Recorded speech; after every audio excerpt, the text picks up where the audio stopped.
And may I direct your attention to something quite extraordinary. You are listening to Kayak Adventure Series. Kayak Adventure Series. This is where you choose your own adventure. You want to be offshore, you want to be shallow, you want to go up the You creek, want to have a kayak that is sophisticated. or a kayak that is simple. You get to choose your own adventure. Oh, looky there. That's a micro bag. I hope you brought the family. This is going to be wild. Hey, this adventure is going to be amazing.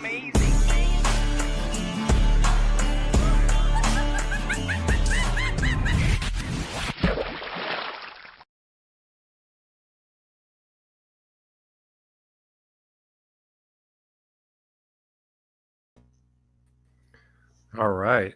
Yep. Longer go. intro to let people get in here. Yeah, we got people joining right now. So what is going on, everybody? KAS Live. We're letting some people build in here as we're live, but at the The same intro time, had some Easter eggs. I'm just gonna say there were Snuck some a few Easter in eggs. there. That was good. At the same time, we don't want to spend too much time because we got a guest here that's got to get off at 12:30. I want to get him in right away. People are going to watch this after the fact. Of course, this stays, watchable, of course, on our YouTube channel. So let's get right to it. We'll do our news and notes segment kind of in the middle. Any things we want to touch on for Ocalapalooza, but let's bring in our special guest, Dr. Michael Allen from the University of Florida, fisheries biologist, and talk to him about some of the stuff that's going on, get the current conditions, any insight he might have on the waters that are in bounds for us. Eric, what's going on, Dr. Allen? How y'all doing? Good. Doing well, Ready to get doing away well. from- Good to see you, Jake and Drew. Ready to get away from the snow, like Jake said, for sure. Yeah. Thanks for coming on, kind of short notice here. And Yeah, sure. I know obviously you'd love to be at the event. You got some other stuff going on, but Dude. I think you've got some insight that could really help these anglers out because, as you know, I've known you for a while, and you were actually a guest of mine on Hooked on Wild Waters show. Yeah. And that was cool. We'll actually have to pull that in here in a second, just to show people what I used to look like and what you used to look like too. Yeah, what I used to look like. Yep. Yeah. But for those that don't know, explain kind of what your role is at the University of Florida and how you kind of, all the experience you have, which is a lot of experience within the waters that are within, I'd say for sure an hour or two from you, fresh and salt water. Explain us a little bit about what you do at the University of Florida. Yeah, I'm a fisheries scientist here at UF. I've been at the university since 1997, so I've been here a long time now. But right now I'm director of the Nature Coast Biological Station in Cedar Key, Florida, which is on the Gulf Coast, just about an hour southwest of Gainesville, and not far from the Withlacoochee River and a lot of the systems you guys are going to be on. My career, I've done a lot of work on black basses all over the country. And a lot of freshwater work, but about a decade ago, I started working more on the coast, and I'm still interested in bass and bass fishing and all that, but I'm doing more saltwater research now, but happy to chat about this. And, the timing of this event and when you guys are going to be here, I think is really, it obviously everyone knows it lends itself to the potential to catch some really big fish. And if it's all right, Drew, I just thought I might talk first about some general patterns we see for spawning. This time of year in Central Florida, our bass are spawning from about now to about the first part of February, all the way through May. So we have spawning fish all the way through the spring. It's a 4 to 5.5 month spawning cycle here. Down at Okeechobee in far South Florida, the fish actually can spawn from November to April. So it can even be 6 months of the year that you can have bass spawning down there. But in our part of the world, it's about 4 months. So we're still in the early phase of the spawn. Looking at the weather for this event, we've got some warm afternoons. It looks like it might cool down a little bit at the end, but I don't think that cool down is going to be enough. It's not going to be a major cold front. It's probably not going to be enough to stop the activity. But one of the things I wanted to mention to the anglers is what we've seen in these lakes is that the early beds, the first beds of the season, tend to happen in the shallowest water. And those fish, what they do is they're looking for those big females are looking for the warmest water they can get, and that tends to be the shallow ends that are like at the end of bays that are a lot of shallow water.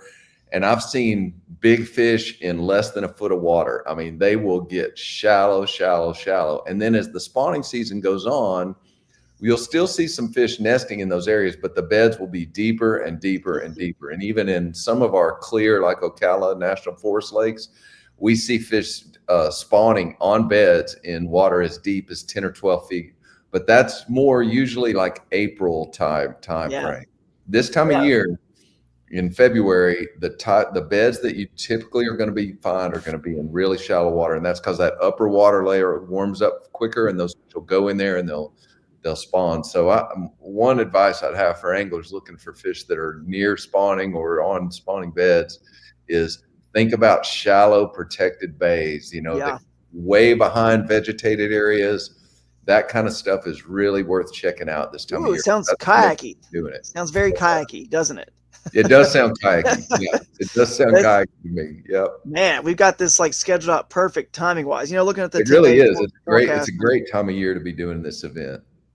Very warm right now, but there is a little cool down. I mean, still, you're looking at probably in the mid or upper 60s, if not maybe hitting 70 that Saturday of our event. We'll see about that. That day isn't on the 10-day yet, but that's good. That's good stuff. I mean, now let me ask you this question about the spawn since we're on this, because there's some people that say like the first ones to spawn are like the bigger ones for whatever reason. I don't know if that's true or just or false, but isn't it like the ones that spawn in November, December, obviously in other parts of the state, January, the earliest ones, wouldn't it lend itself to like the fact that if they spawn in a certain, whenever they became an adult and they spawn, whenever their eggs were ready and they spawned in December, it probably takes that full year to December. Again, those fish that spawned in December are probably ones that spawned in December last year. They can't just all of a sudden, I mean, I could be wrong on this, but they can't just spawn in December one year and then the next year wait till May, because wouldn't their eggs wouldn't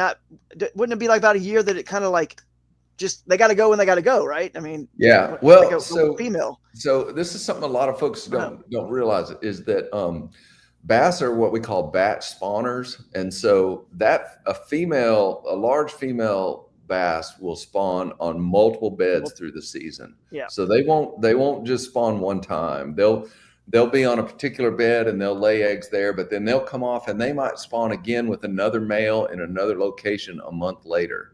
So there'll be several different spawning events for each of these individual fish. But it is true that in general, the largest fish will tend to spawn earlier than the smaller fish. And I think that really relates to how experienced those females are.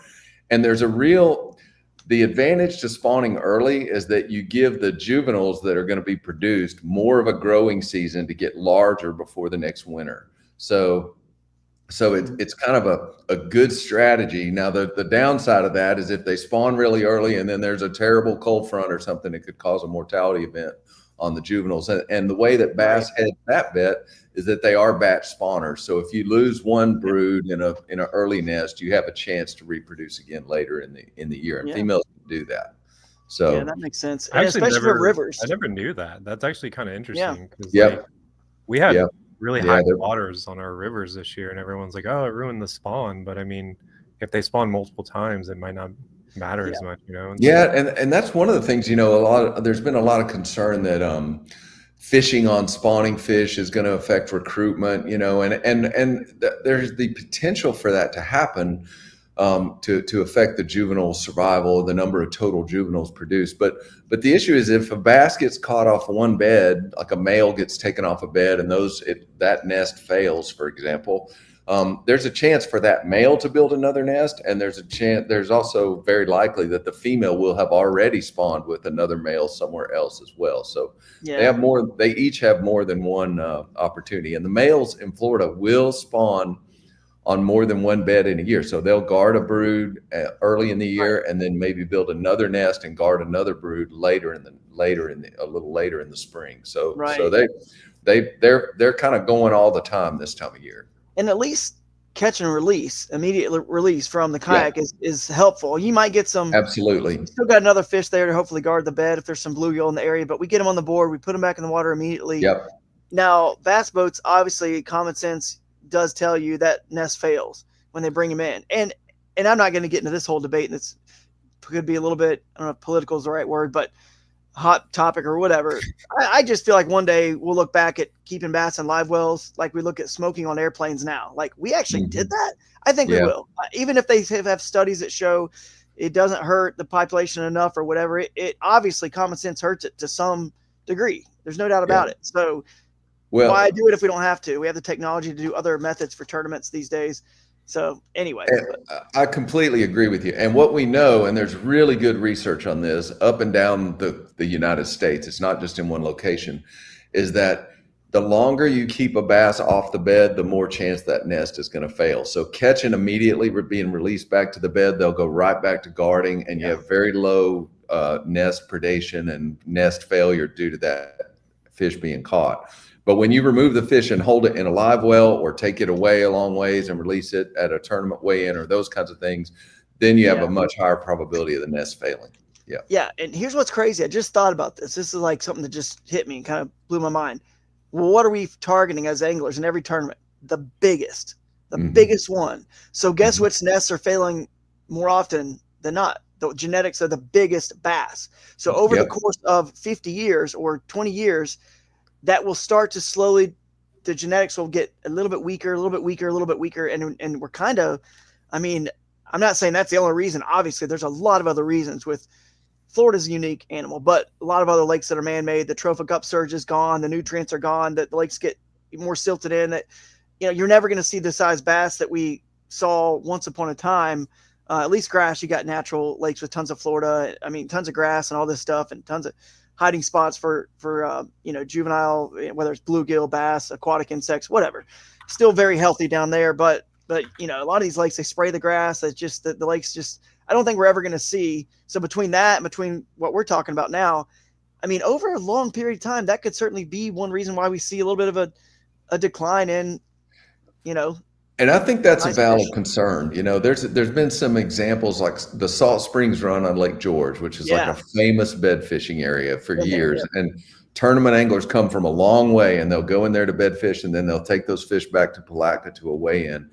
And I think it is a valid concern that over years of doing that and removing those fish, could there be a genetic impact on the remaining population because those large breeders and their progeny presumably have been taken elsewhere, or those nests failed? I think that is a valid concern, and we don't really have great research that we can point out and say what the impacts of that have been.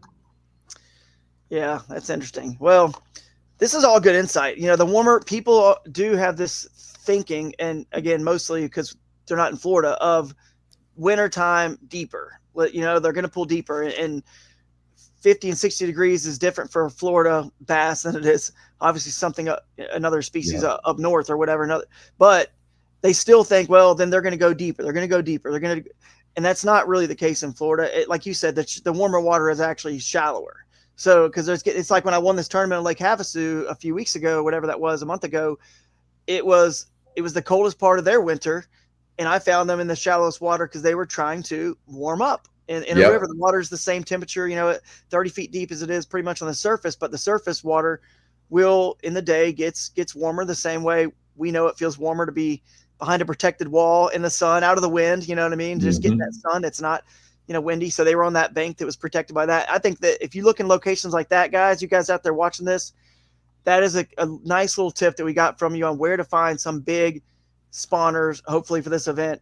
And you pick up one or two of those, combine it with 3 other fish that you just go, you know, you catch just fishing, you know, whether it's swimming a goat toads from Z-Man or a speed worm or something like that, you know, who knows, but you know, then you got your winning 5 fish right there potentially. But before we get any further, I do want to share with you the screen so you can see what waters are in play. And if you have any insight, this is all, you can say whatever you want about these waters. You know, this is all for public consumption for the anglers. So let's just go into this right here. So what we did is the Kayak Adventure Series lets you fish within an hour of home base, which is the theater right there in downtown Ocala. So we basically have all the major waters in play. We didn't include the Harris Chain just because they already have a lot of tournaments and whatnot there. So we want to make it unique and different. So, but I'll start like from the south. We got Panasofki, right? Mm-hmm. And we got, of course, it feeds in, free flows into the Withlacoochee. So this river's in bounds. That's our boundary for the southernmost portion of the Withlacoochee. So have you done anything on the Withlacoochee and Panasofki? Anything to note about those two while we're on this area of the map? I mean, those are great lakes, lots of vegetation. If you're in Florida, even during the spawning season, flipping is always in play, always with these vegetated lakes. So flipping is a big deal. But like looking at that map right there, I would be looking if you're going to look for spawning fish, I would be looking at getting back behind that outer vegetation and up against the shore in those shallowest areas. And areas that are protected from the wind and have that sun hitting them in the afternoon. Mm-hmm. And those are the kind of places that you're going to see the first beds of the year, which is the phase that we're in right now. Canals, just like that, are also big time in play. Fish love to get in these canals and spawn. And what they'll do, and I've seen this on several lakes, is they'll like where you have the cursor, like if there's open water behind that submerged vegetation where you're marked, and that between there and the bank, fine. Like, I would be looking in those kind of places. The other thing I would point out is those canals are really a magnet for spawning fish. And one of the nice things that I've done is in the morning, fish the mouths of those canals where it enters the lake, and then in the afternoon when it warms up a little bit, the fish will move back into those shallow beds. The males will have already built nests in there, but that right there is a classic spot. So you can actually see a boat right there. Yep. See, try that around the mouth of the canal early in the day, and then of course that's the river right there. It goes out. Mm-hmm. Yeah, that's the Withlacoochee. That's sick looking. Well, it dumps in right here. But then once it warms up, you can move away from the mouth of the canals and back into the canals and way up shallow near the docks, but up shallow up against the bank. And these fish they'll literally make a bed in less than a foot of water. I mean, they stand out pretty well. So that's a good technique. And of course you're gonna have fish in all phases this time of year because some of the fish aren't ready to spawn yet. So one of the tips I always give anglers is that bulrush, which is the needle rush looking plant that has it's got the tuft on the end of it. It's a dark green plant that has a round stem. It's different than a cattail. Bulrush tends to grow on hard bottom. So, and big fish love that stuff. So bulrush is a plant that I recommend a lot of flipping and spend some time around bulrush, which is that dark emergent grass. People call them buggy whips. There's a lot of local names for them. It's a real good tip. But any of that is in play this time of year. Yeah, the Withlacoochee River. I know there's big ones that've been caught out of that river. Really big. Really big ones. Yeah, I mean teeners they pulled out of that river. So again, I don't know if they're, if it's a good place to go get 5 fish or there's just big ones there or what. But you spend some time. I don't know. I don't know enough about the local and current strategy there to give a tip with that kind of specifics. But I can tell you that in these waters, the Withlacoochee River and Panasofki, they produce multiple 10-pound fish every year, and you can catch a giant in there. So, and this is in play too. This Henderson chain of lakes right here. There are all these lakes here around Inverness. I mean, we just let them all be in play so people can kind of figure out. So that's the Ocalapalooza chain. It's called the Ocalapalooza chain, and those lakes are all connected. They're all connected, gorgeous lakes, lots of vegetation, lots of docks, lots of canals. Like you can see there, that canal dynamic I just mentioned will be big time in play in that part of the state. And in the last 6 or 7 years, there's really been an upswing of that Ocalapalooza chain on producing really big fish, 8+, 10+ pound fish. Ooh. So these lakes are good, and they're really good for kayaks because they're not giant, and you don't have the same kind of wind issues, and they allow a lot of different fishing habitats. So those are good spots. That's a good one to have in play. There's a lot of airboat lanes here too, I've noticed. There is. So be careful about that. And I don't know if there's enough airboat traffic going around. I wouldn't think a bass would really want to spawn when all that's going on. So maybe the water that's behind the vegetation, like you're talking about, is good. But do you think they actually, with so many airboats going by, do you think they avoid those areas that the lanes actually drive through all the time, or do they not care? They just want the shallow, warm water. And they don't mind. They might avoid, I'm not sure about that question, but they might avoid like the major highways that are the major airboat runs, but they can tolerate some airboats coming over. The airboats make a big wake, but then it's over pretty quick. And so I would say avoid the major highways, but some airboat traffic is not a killer. Yeah. Okay. And then we got a boundary on that with the Coochie all the way right here, which you can motor down or paddle down to the headwaters of Rousseau, which is another great river. And you've got the Rainbow River that comes in here that would be, in bounds. It's connected. So I know those are good. I'm going to try to go quick so we can get to talking about Swanee bass just for a couple minutes before you leave. Sure.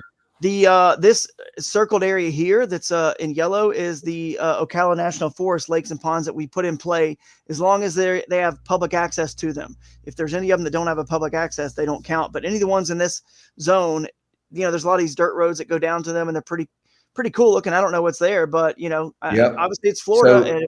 So, I'll just make a comment on a couple of those lakes. So Lake Bryant, which is the big one at the bottom in that circle, that one right there.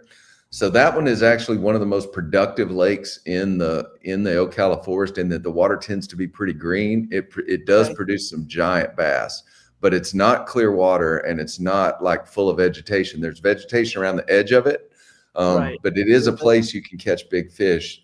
And I like that cove that you're in right now, the cove up on the north side of the lake. It's got some good vegetation in there. Yep, that area is good. All the Ocala Forest lakes have the potential to produce really big fish. Half Moon has got a long history of producing large fish. Mill Dam right there, excellent big fish lake. That's a very clear lake, lots of vegetation.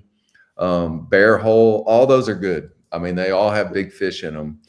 But I would be looking, especially in the clear lakes, at those same dynamics of trying to find areas that are protected, still water, that's getting a lot of sun, and look for fish shallow in the afternoons. Right. Great, man. Rodman Reservoir is in play. Yeah. So is Orange Lake and the lake that connects it, Ocalapalooza. Yeah. And then there's a couple others up here that are a little bit more unknowns, Newman's and Santa Fe. I think, we got Santa Fe in play, Newman's.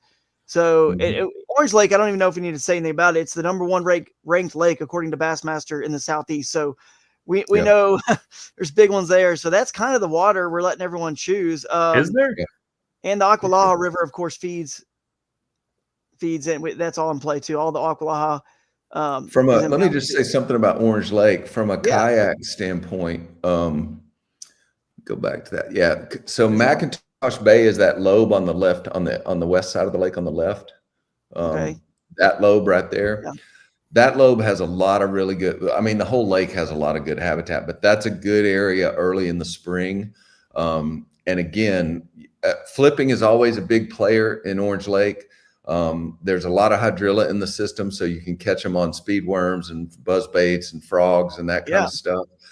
But when it comes to looking for spawning fish, I would again try to get behind that first vegetation line and look along the shore. And some of that you may not be able to see the bottom, but it would be good flipping along that edge. Right.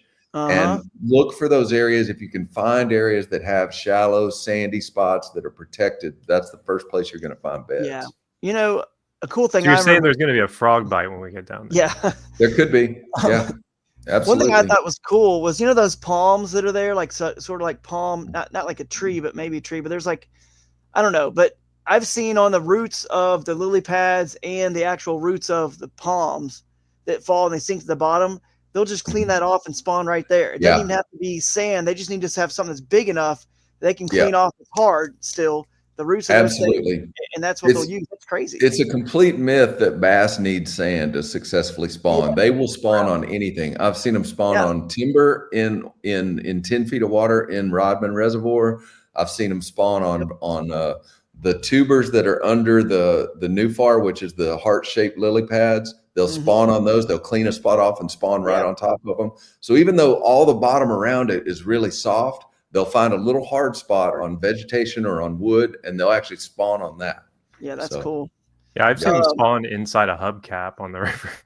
I believe it. Yeah. Like a tire got flipped over and literally just in the hubcap. I believe it, Jake. Yeah. So a bucket list fish, the Swanee bass, it's not in bounds. It's just out of bounds in the Santa Fe River, that Swanee River system. But I think a lot of people are coming to the Ocalapalooza with the idea of, let me cross off this fish off my bucket list. And so if you want, I'll pull up the map and kind of, show some folks where the Santa Fe is. I've fished that river several times, and see if I can. Well, we should show here. Let's show them what they look like. Yeah, show them. Yeah, show them. Yeah, you got it. We'll show the prize one after you talk about it, because I think they're the most beautiful black bass of all the species. They actually get a lot of blue under their chin and under their breast. I mean, they're just a gorgeous animal. You can show the big one if you want, Jake.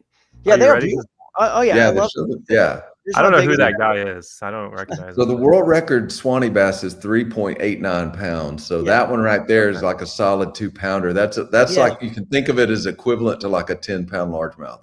That's right. I mean, I remember weighing it. It was like a little over 2.5. It was like, I can't remember what it was exactly. It was like 2. That's big. 12, 210. I used to fish for them a lot. My biggest Swanee bass, and I've caught a whole bunch of them. My biggest one is 2 3/4. That's the biggest one I've ever caught. So let's pull up the map and show people, if you want to catch this fish, the closest place. I mean, I-75 goes right over the. You guys are all coming down probably on this interstate. So this is the Santa Fe River. It's got a long section until it meets the. I mean, you got a lot until it meets the Swanee over here.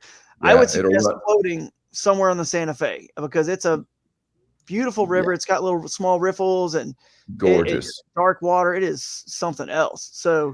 Yeah, you guys can float it. Keep in mind that the Swanee bass is basically an obligate. They must eat crayfish. That's what they eat. Yeah. They don't eat very many fish. So crayfish patterns, crayfish crankbaits, crayfish soft plastics. That's the bait of choice for the Swanee bass. No doubt. And the springs, Itchinatuckney Springs, are cool if you want to go float. Yeah. With your family. I can't remember where that is. It's somewhere. It's down near, right where you are right now, Rum Island. That Rum Island County Park, that's where I've usually put in to fish for Swanee bass, and I've caught them very good both upstream and downstream from that ramp. Yeah, it's the Rum Island County ramp, and it's a good. Yeah, it is good. That's a good area. And just downstream, you have Jenny Springs, which has all the big springs coming out of Jenny Springs at the Devil's Ear and all that. Yeah, I remember I did an episode of Hooked on Wild Waters on this river as well, and that's the one where it's actually funny if you go back and watch it. I catch a fish, my dog's in the kayak with me. I float into, as I'm trying to fight the fish, I look up and I see I'm drifting into a tree, right into a big wasp nest. And I can't do anything about it. I double tap my power pole to go down. It takes a little while for that to get down and stop. And I float into it, get stung. I mean, it's a. Was it those red ones like they have on Caddo? I don't remember. I just remember it hurt, and that's all. That's all I remember. It was a cluster. They all got it all on video. It's on the episode. But yeah, guys, go catch your Swanee, and it's a great place to do it. You'll cross off your bucket list, and. Last thing I'll say, if people want to email me, I'm happy to give some more tips in our part of the world. And Drew, it's really good to see you. Jake, nice to meet you. Yeah. I'm looking forward to seeing how this event turns out. I'm sorry I can't be there next weekend, but I'll definitely be paying attention to it online. So is this us here? No, it's not. Yeah, that's us. There we are on Hooked on Wild Waters. Wow. You guys go back and watch this episode, Hooked on Wild Waters Season 2, Episode 7, in the nick of time on the Nature Coast. And you caught this really nice snook at the end of this trip. It might have been right here. That's a red. You saved that episode by catching a really cool snook. So, and we show how you guys check the aging of them and all that. So, anyway, you guys have to go check it out. There it is. And that was about as farthest north as you've ever caught a snook before, which was a really cool catch. It was, and there's more of them now. That was actually right when the snook. We'd love to do that. Yeah, that's actually right when the snook started. We're doing a genetic study in partnership. Very cool. Yeah. That's cool. That back little down memory lane. We'll let you go. I know you got to run here at 12:30, a little past time, but you gave us some great juice and information, and really appreciate your time. And it's great to see you guys, and the best of luck with your event. I'll be following you online. All right, thanks so much. All right, thanks, guys. See you. Bye. All right. Oh, that was cool. Got some good information. I mean, you guys who are going to be watching. There's a lot of cool spots to kayak at this event. Probably like Florida is like one of the best spots to own a kayak. It's crazy. It is crazy, man. The Blackwater, rivers, lakes, spring-fed stuff. I mean, just it's nuts. I mean, just looking at like some of those canal lakes that are all connected, I'm just like, geez, you could literally spend your entire life down there and never see it all. Right. So we're not really exposing or like zooming in on anything that someone's going to get too upset about, because that whole system there was like you never could fish it all. Right. Hardly know where to begin.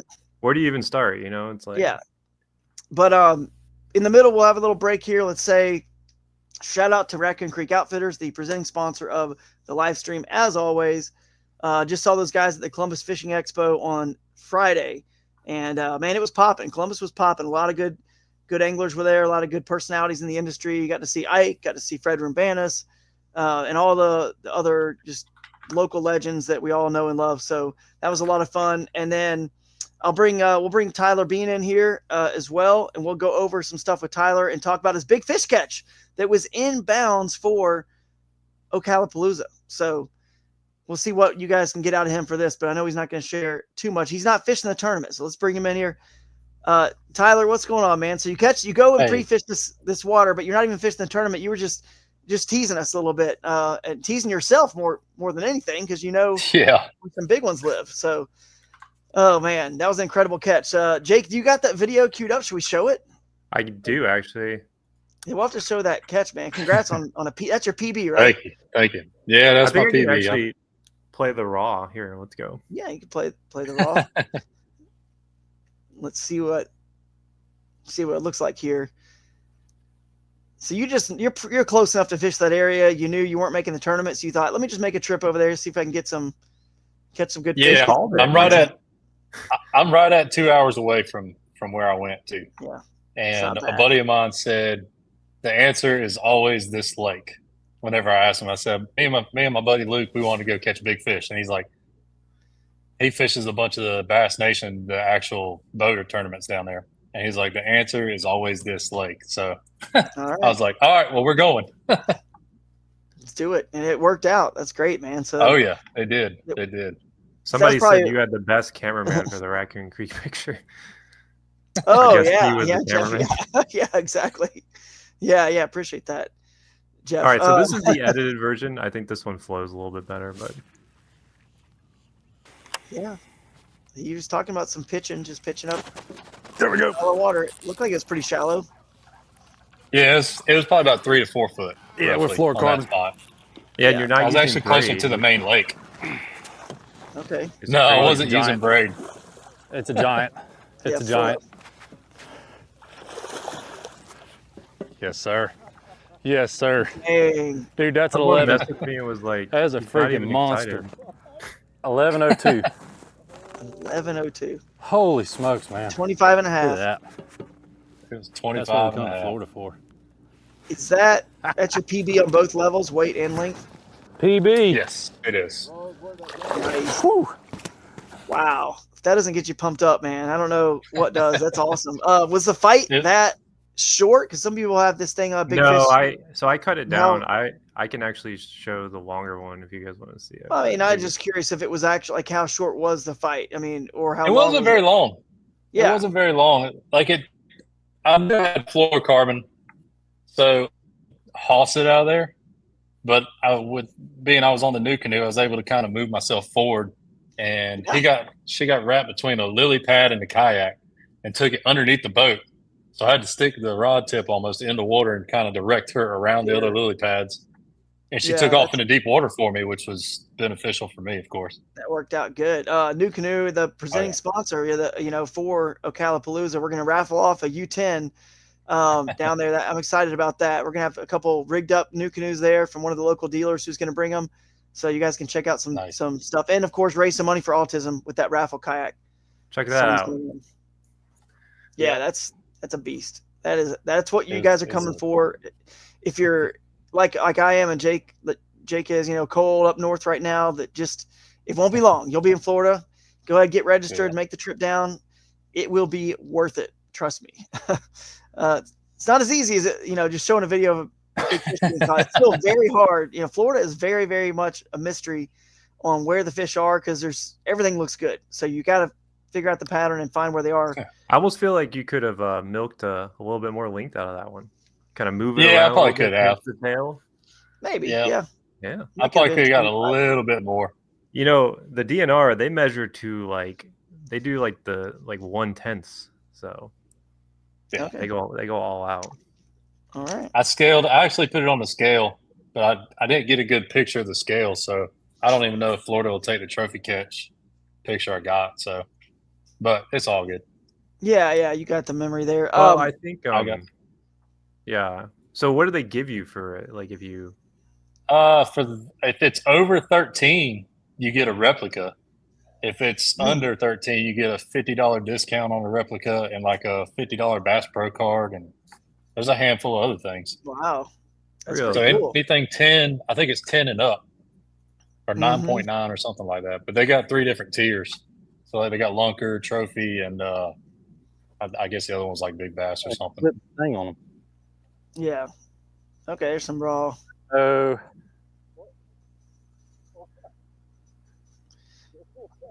That vegetation it came out of, just so you know, that vegetation it came out of definitely it looked different. Holy smokes, man. You know, and that's kind of a key. Sometimes you want to see transitions in different types of vegetation or different types of rock. You know, fish like transitions. So I thought that could have been, I don't know. I mean, I saw one fish catch. So who knows? There goes a boat. Could have been a pattern. Yeah, there goes a boat. That guy actually cut us off. He motored in front of us and shot around. It was fishing the stretch I caught that fish out of, but he fished the other side and never flipped up against the brush. Dude. And like you said, Drew, there's a mixture of, there's actually three branches sticking up in the middle. So I knew it was a hard area. And I was throwing a swim jig on the fluorocarbon because I was just popping it through the grass. So ideally I was kind of getting the best out of the bait in 2 different places. So I was able to flip it in the brush or cover it through thick grass, you know, to get those other fish that are moving. Swim jig. I didn't realize that. It looked like, you're just throwing some sort of soft plastic in there on it. I love a jig, man. It's like stout hook. I mean, I just love fishing a jig when I can get away with it. I don't really throw a lot of Texas rig stuff, but it works. People, you know, obviously have confidence in it. They catch fish on it. The fish would have bit, you know, some Texas rig bait just as well as it probably would. Sure. I think you just hit the fish on the head with a very good presentation, a realistic bait, and there she was, ready to eat. So that's cool. So any other tips you can think of about fishing Florida? You got a lot of people watching, listening who are not from Florida, have never really fished there or not fished there much. Anything you can think of with this recent experience, trip down there that's kind of current conditions, things that are happening that you've seen that you might want to give some clues, since I mean you're not fishing the tournament, so let's share a little something. Yeah, I could open it up. Definitely look for areas that are mixed vegetation and fish like where it changes. You know, like you saw in that picture or in that video, I had lily pads, but in the center was like a little ring cut out, and it had the brush in the middle of it. And I was like, that's too good to not flip. Isolated lily pads that are away from like your main body of lily pads, because you'll see when you get down there, it's just miles of lily pads. Like I hate fishing the St. John's sometimes because you just look and you're like, where did I even go? Everything looks like it's just fish everywhere. But little things that are they're different, like dollar weed that's out there. If you find like a mixture of grass, and a lot of times the fish will pattern that way. This is the weed. This is the weed. He was talking about earlier in the show. The what do you call it? Buck brush? Not buggy whips. Buggy whip. Yeah. Okay. Bulrush. Yeah. So that's what that looks like. So. But you want to find like a mixture though. Like you want to find like lilies with some of that along the backside of it, and usually in that transition they'll kind of lay in those. A lot of the boat alleys where the guys run their boats through, you'll find fish that stage up in those. And I saw that same thing at La Crosse, because La Crosse has, you know, it's all vegetation, but you find those boat lanes and you'd think like, oh, there's not gonna be fish in there. But granted, they weren't spawning, they were literally just hanging out in there, and these boats would fly through there, but you would throw your lure in there and they would just be in there because it was just different. It was like miles of vegetation, then a lane, and then miles of vegetation. So something different. They use it to travel just as, you know, you would on the interstate. Those fish are moving through there, bait gets blown through, and they just find a good ambush point. Yeah. The you know what I just thought of when you said about isolated lily pads and things like that that sometimes hold big fish. Mike Elsey won when I was second. Yeah, I can see up there in that check there. That second place to the national championship for KBF in 2019. I got second to Mike Elsey. Mike on Lake Caddo, and Mike was going out to the biggest random cypress trees out in the middle of the lake. He would just hit. It might have been a half mile or a mile to the next one. They're all just alone by themselves. You go, he would fish it. Some of the biggest fish in the lake were spawning on those big lone cypress trees out in the middle of the lake, where they feel a little bit more protected and whatnot. Or they just come up from where they were living, offshore, just boom, to spawn. It was the closest place. Anyway, that reminds me of what you just said about these isolated lily pad patches out off to themselves. Some of these big fish just kind of want to be, for whatever reason. I think it's because they get a more 360 view of things. If you're stuck in a giant 100 by 100 yard field of lily pads, you got all this stuff and weeds behind you and you can't really see very far. But if you're in a small isolated patch and you're kind of hidden in that little patch, your eyes can see in 360 degree radius, which you can kind of see all around pretty much, because you don't have vegetation blocking you. You're in this little patch. I thought that might be why they like those places. I think they can ambush from any direction. Anything coming by, shad or bluegill or whatever just swims by, they can get it because they can see it. They're not blocked by a bunch of vegetation. So that could be something. And you to can that. see, I froze this just so you guys can see. You can see the lily pads here where my cursor's at, and then up here is that one you see where he pulls up over on this side. You can see it from that angle, but you can see like thicker clearly that brush. Yeah. Yeah, you could punch into that maybe even. I actually feel like the stuff back there might actually even be good, like way back in there. But I don't know. Yeah, that's where the boat went, so I didn't bother following his path. I let him get what he was going to get off of it. He caught an 11. He caught an 11-pounder, Jake. You can see the boat in the background over my left. No, I'm just saying. I know. He caught an 11-pounder, but he could have caught a 13. He could have got another. Yeah, it's right here. It's right here. You screwed the whole thing up, Tyler. Yeah, you should have hit the other stuff. Yeah, dang, I should have gone for the 13. Really the ball, Tyler. But double digits not worth it anymore. We got to go for teeners. Yeah, for sure. That's good. Those are good tips. Between you and Dr. Allen, people should watch this episode, or they are going to be missing out on some juicy tips. So are you gonna be someone Keith say there? Thanks for the tips and time. So clearly somebody's getting some good info out of it. Yeah, Bass Kayak Beers in the comments there. I see. What's Wheat State dude? That's pretty funny. Wheat State dudes. It says I'm building a room out of the trophies. I don't know, dude. They give you a check. Back in the day, especially, they give you a check for like 10th place. I thought this was place, a good view too. Just to adds kind of up. highlight what you guys were talking about. Oh, this is great. That was when I spoke with y'all earlier. This is the flat. Now this goes back to a more open spot, and the fish were just running to us. So like we caught 15s or 16s in there.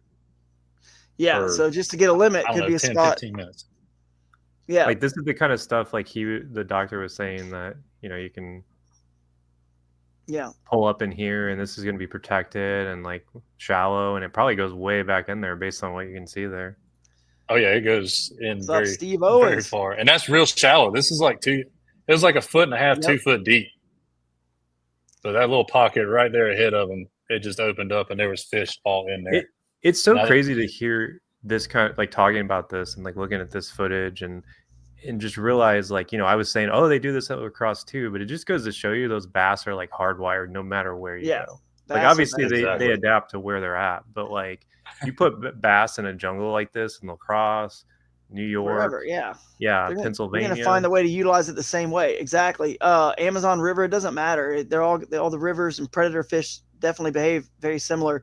Speaking of Steve Owens in the chat here, and talking to Tyler. Tyler, I know you're working this weekend. You can't make it. You got a very strict work schedule that you can't be deviated from, and you would love to be there. Yeah.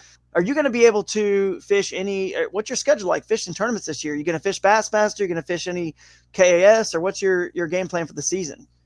So right now, most of the ones I was able to make will be the team kayak series that Gene and Michael Musgrove are running. Yep. Mm-hmm. So I know I can make 3 of theirs, and I think there's 2 Bassmaster events I can make. Right. He's gonna go with me to Dale Hollow, right? Yeah. Yeah. I need somebody to go with me. Can't go alone. I think I can make Toledo Bend, and I forget which other one it was with bass. I think it was up Cayuga. Yeah.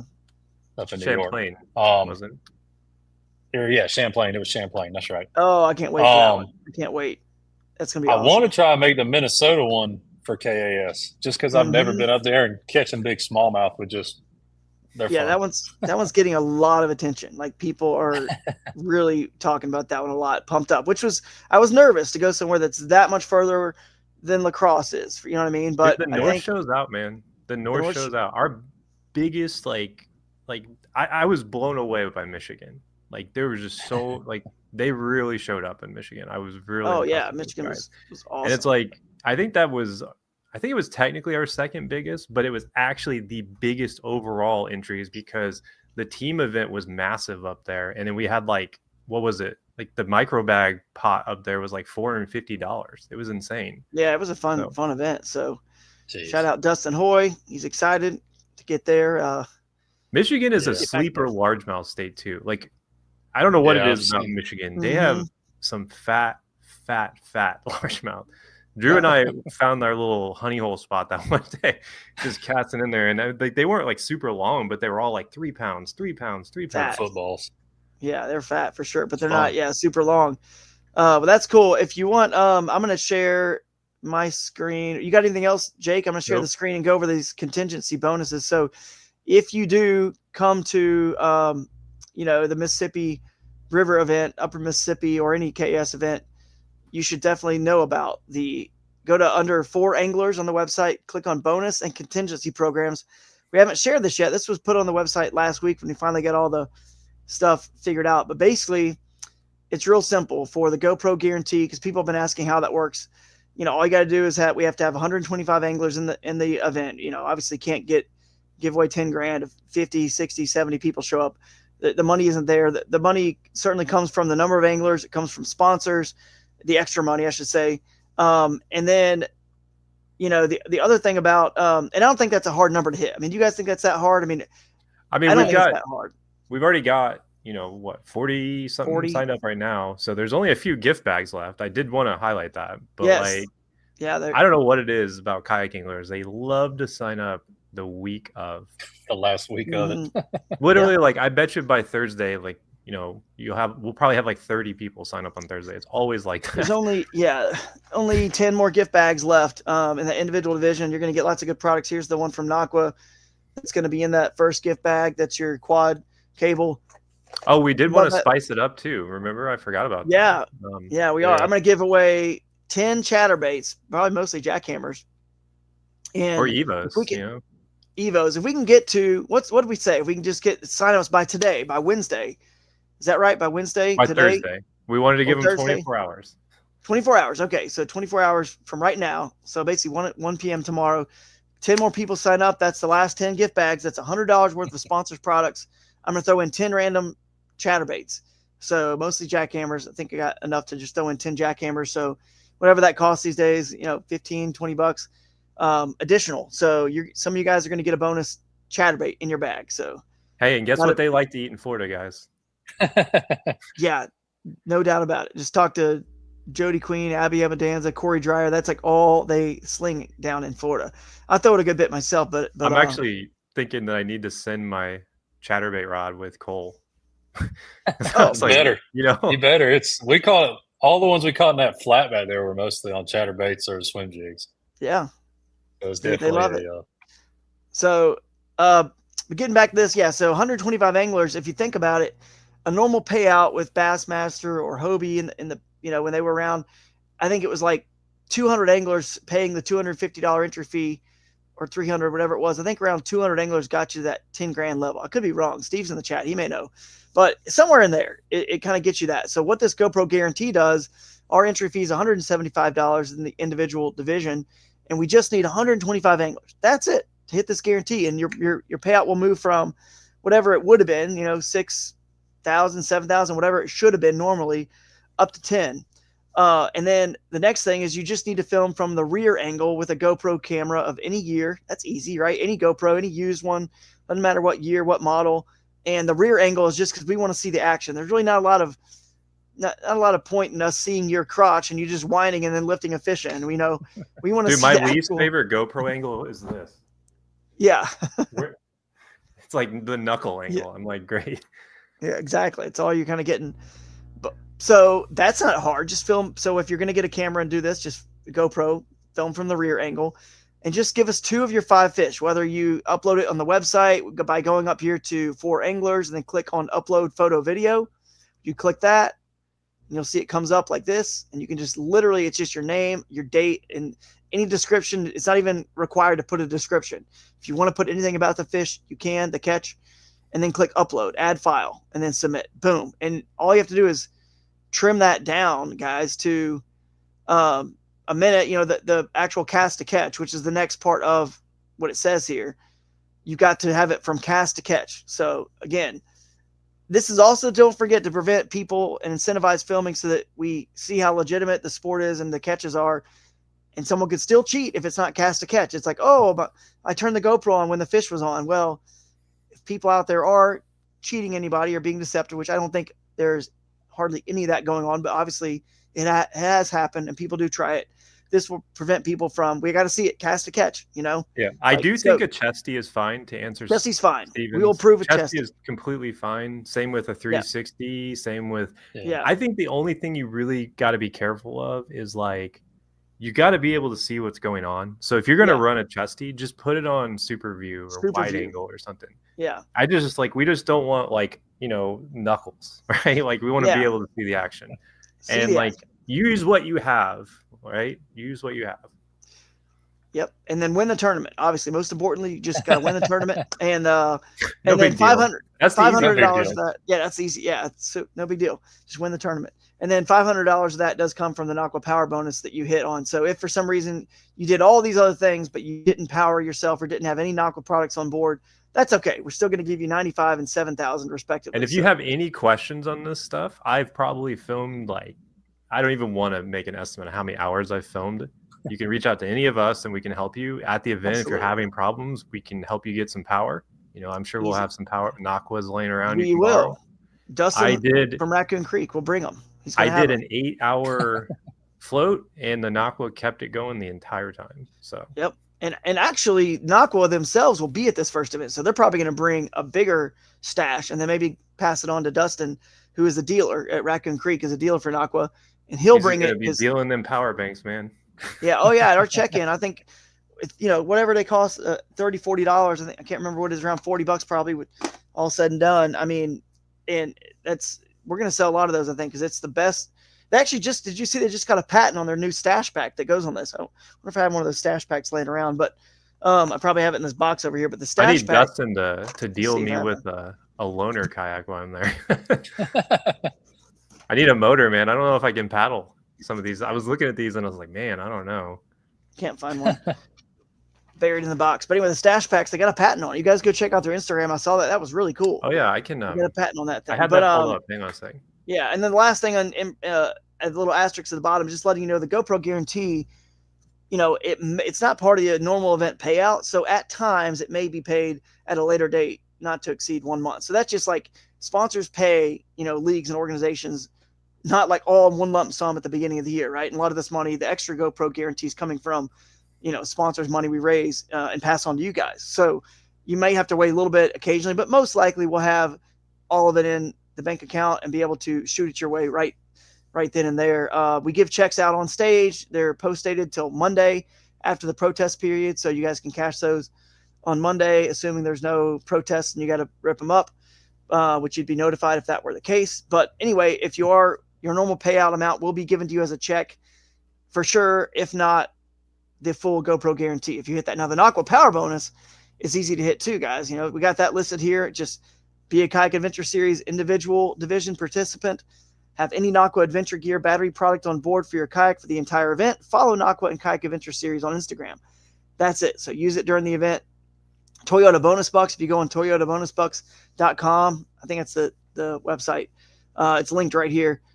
You'll see all of the KAS events are listed there that qualify, and it kind of tells you more about that if you go to their website, how you qualify for their bonus bucks. You got to register to be a part of that program, and how you can win extra cash. Omnia one on there, or is that we don't have the Omnia one right yet. We're going to add new canoe and Omnia, or next ones we're going to add.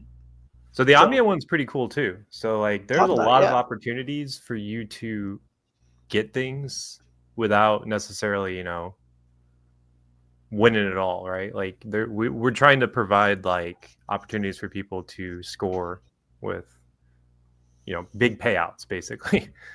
So, and there's the stash pack. I know I showed it briefly. Yeah, patent. Got a patent on it. That's cool. I love that stash pack, man. It's cool. It clips on with that ring, and then of course the stash part in the back. You can hold this quad cable right in the back of it, so you always have your charging cables of any kind. You know, all four right there. Yeah, I've had a lot of issues with my battery packs getting wet too. Yeah. Exactly. So those things have been running great for me. You guys want to see it out of the box, you know, pretty much works with any plug you need. It's all you need right there with that. And it goes on your key ring, which is sick. Exactly. It goes on your keychain.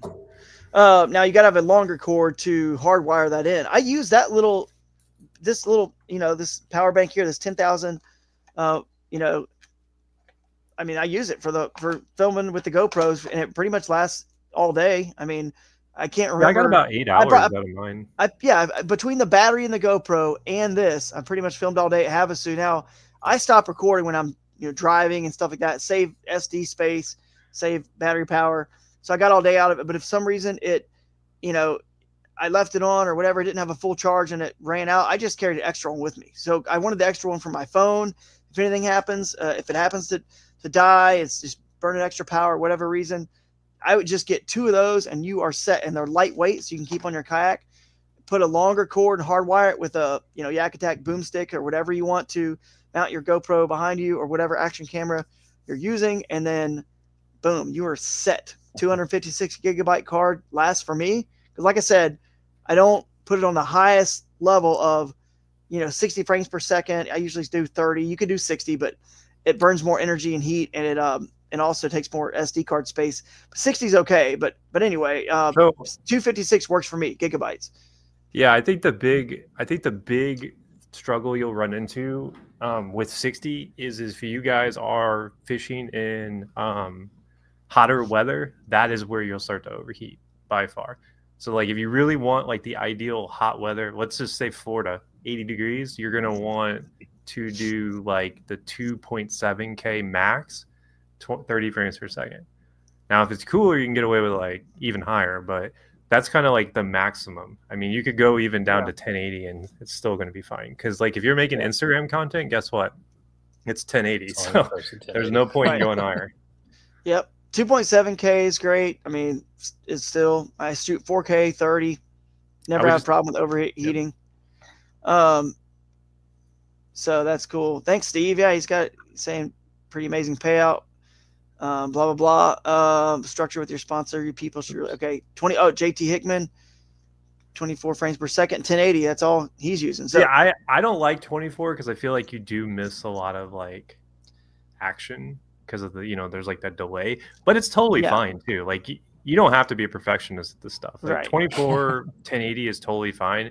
I obviously film in 60, but I have a really complex setup, which I wouldn't suggest to a lot of people. Yeah, like I know how to like change it on the fly if something goes wrong. I have like a secondary like, oh, let's go to 1080, it's overheating setting that I switch to. So I'm also using the covers, which I don't know if I have any. We've talked about these before on the show. We might have some of them there. I don't know, but it's like the sunscreens. They're those help. Those help too. I might have one. Oh, I see what Steve was saying too. That's pretty close. Saying 200 anglers hits about $10,000. Yeah, on normal payout. So that makes sense. Like now. These, there's a couple brands that make these. I think this one is technically Yellow Tech. Yeah, Yellow Tech makes some. So yeah, this is it's all good stuff. Now back to the payout too. We're gonna adjust this payout and let people know as well. If you don't win the tournament, you're gonna be, once you see how kind of a new generalized payout chart. I don't know how I'm gonna put it on the website, but kind of be crossing your fingers that the person who wins doesn't hit the GoPro guarantee, because if they don't, we're going to make the payout go deeper into the field, like stronger, deeper into the field. Because again, the whole point of this whole thing, and to help validate our sport and get us to a level where people stop questioning the validity of everyone's character or the catches or the sport in general, is just keep showing people how easy it is just to film. And you don't have to worry about your character being questioned. You could show from cast to catch. You don't have to show the public everything, because you may not want to blow up all your fish catches and every landmark, but at least the tournament directors you can show if you ever need to, right? And the tournament directors can validate. I can vouch, Steve can vouch, whoever, that you've seen it. Everything is on the up and up, which I feel like 99% of all tournaments are like on the up and up, and everyone's doing a good job following the rules. And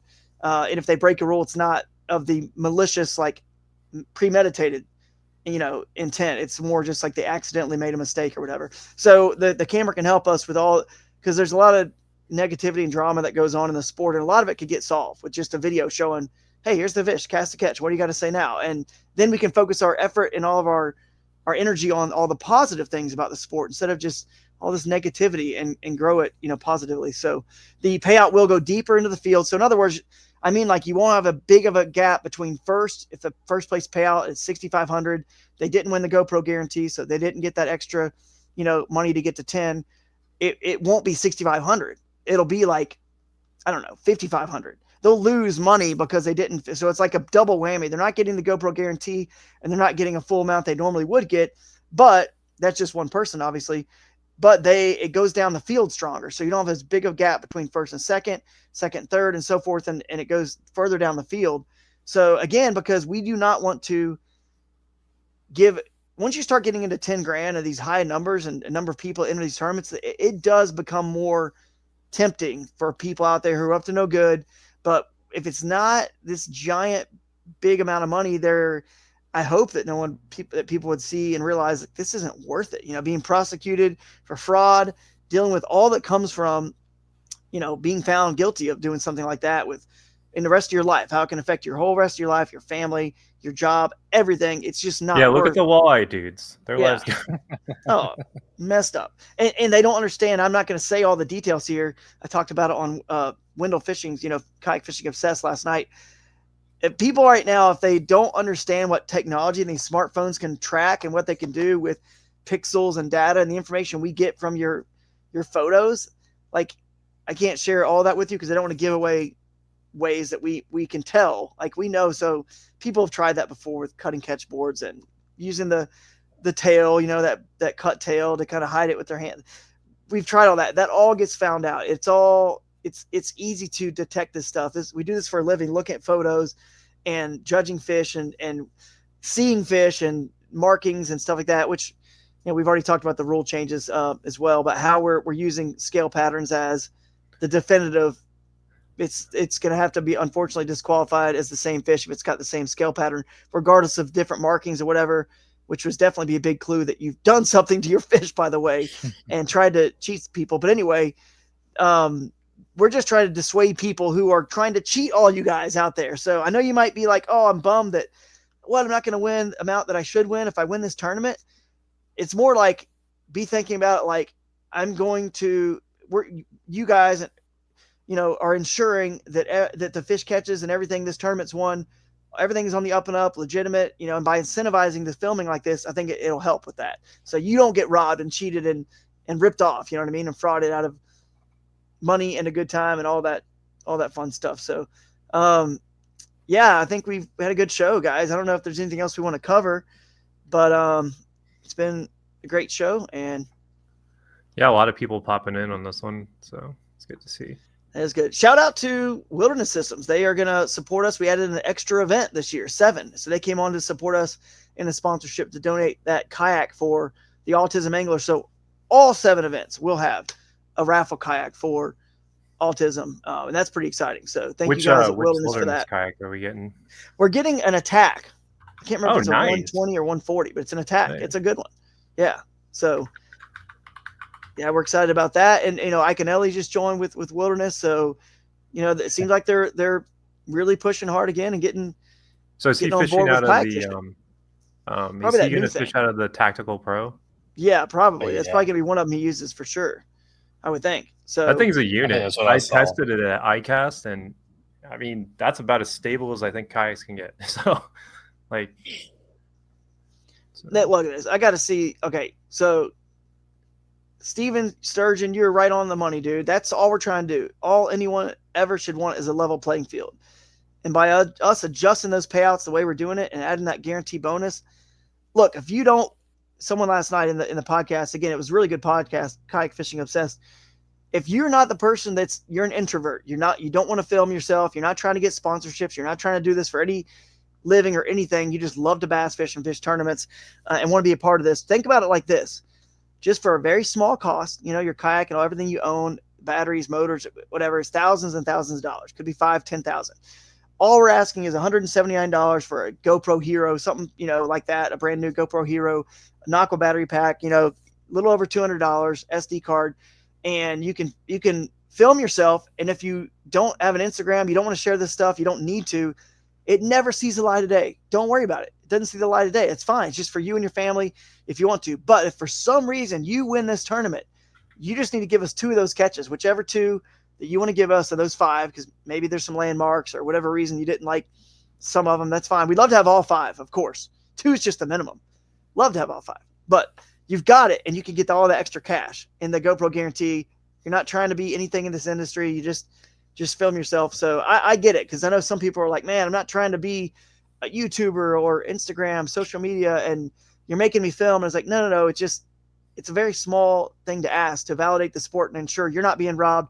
And, you'll have those memories forever. Trust me, you'll be thanking me later when you catch that 11-2 PB. We pushed you guys to do that. Out of your wilderness. Hey, I was glad to have it, man. Yeah, exactly. So we're getting there. One day, Steve and I have talked about this. There will be a kayak fishing elite series at some point. And I promise you this, 4 of your 5 fish, if not all 5, will probably have to be on video, or it doesn't count because they can't follow us in a bass boat where we go, right? And you also can't have a marshal or a co-angler on your kayak. So when you start getting 25,000 or 50,000 for first place in some kayak fishing elite series with a $2,500 entry fee or whatever it is, then you're going to start calling out these people that want to cheat and think this is a sport they can get away with cheating in. And this camera is the key. It's the solution to solving all that and protecting your character as well. So we are excited to see the folks from New Canoe. Dustin Hoy's right. Blake from New Canoe he's going to be there in Florida. One of the dealers is going to drop off some new canoes that are rigged to show off. They can't be there in person, but they're going to drop them off. So this is what an exciting event. Are we giving away a U10? U10 is going to be what we raffle off. So, and we may be switching our Bass U brunch location. This is a sick kayak, by the way, guys. Like, that's what I caught the 11 out of. Yeah, it's a great kayak. You fish out of one of these, you catch a 25.5. Just saying. and there will be a bonus. New Canoe's getting us the information for New Canoe owners. They're doing a bonus program. So that and Omnia is coming on the site as soon as we can get it up there. And I'm going to be flying down just in Monday. Next Wednesday will be our live stream for like kind of the virtual rules, meeting, if you will, but it's not really going over the rules, just your need to know. It's your need to know. You guys are all responsible for the rules. Obviously, they're all on the website. It's just your need to know virtual live stream. Hopefully I'll keep it short, sweet, so you don't have to listen to some hour-long thing.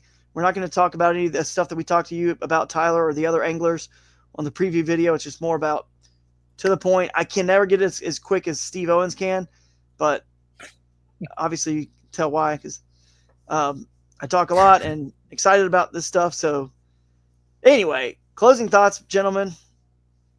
I'm excited. I'll be there Monday as well. I just need to find a kayak with a motor on it. We'll get you. We'll just swing by the house. Yeah, we'll get you one. Yeah, we can just. If we weren't I actually flying think in, I'm going to send my motor with someone who's driving down, maybe, and then hopefully, yeah, put it on something. Who knows? Yeah, for sure, man. All right, we will close. Shout out to Marty Hughes, who's going to be doing our top lures article for you guys. He's going to reach out to the winning anglers. If I don't know how deep he's going to go, whether it's Jackhammer top 5, top Evo. 10. Yeah. So we'll see. The Turbo Fatties could be a winner at that event, man. That is like a bigger, thicker, fatter speed worm, and covering water in Florida, and it helps you hide that hook better because you got that. I think that could be a player, man. Look out for that bait. Look out for the goat toads from Z-Man. There are headline sponsor again. Yep. Yeah, Drew meant top 10, not top 50.